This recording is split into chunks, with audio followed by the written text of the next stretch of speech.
Well, intrinsic value is what is the number that if you were all-knowing about the future and could predict all the cash that a business would give you between now and Judgment Day, discounted at the proper discount rate, that number is what the intrinsic value of a business is. In other words, the only reason for making an investment and laying out money now is to get more money later on, right? That's what investing is all about.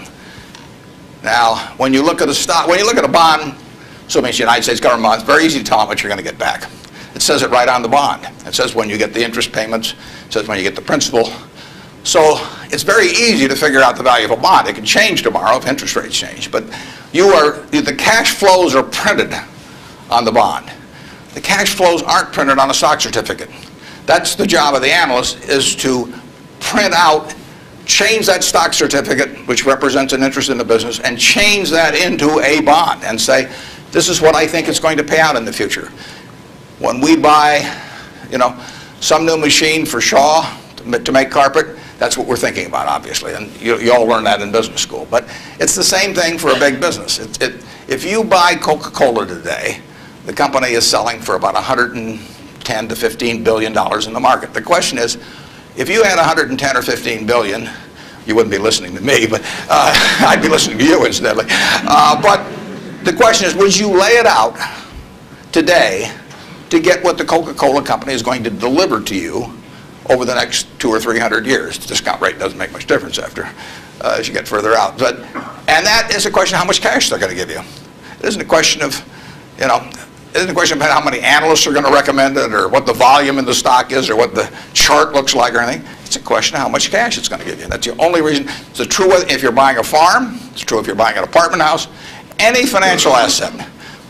Oil in the ground.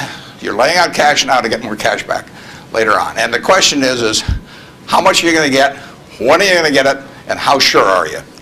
And when I calculate intrinsic value of a business, when we buy businesses, and whether we're buying all of a business or a little piece of a business, I always think we're buying the whole business because that's my approach to it. I look at it and say, what will come out of this business and when? And what you really like, of course, is them to be able to use the money they earn and earn higher returns on it as you go along. I mean, Berkshire has never distributed anything to its shareholders, but its ability to distribute goes up as the value of the businesses we own increases. We can compound it internally, but the real question is, Berkshire selling for, we'll say, 105 or so billion now. What can we distribute from that 100? If you're going to buy the whole company for 105 billion now, can we distribute enough cash to you soon enough to make it sensible at present interest rates to lay out that cash now? And that's what it gets down to. And if you can't answer that question, you can't buy the stock. You can gamble in the stock if you want to, or your neighbors can buy it. But if you don't answer that question, and I can't answer that for internet companies, for example. There are a lot of companies, there are all kinds of companies I can't answer it for, but I just stay away from those. Because here Aesop was in 600 BC. Smart man, wasn't smart enough to know it was 600 BC though. I mean, would take a little foresight. But Aesop, in between tortoises and hares and all these other things, he found time to write about, birds. And he said, a bird in the hand is worth two in the bush. Now that isn't quite complete, because the question is, how sure are you that there are two in the bush? And how long do you have to wait to get them out? Now, he probably knew that, but he just didn't have time because he had all these other proverbs to write and had to get on with it.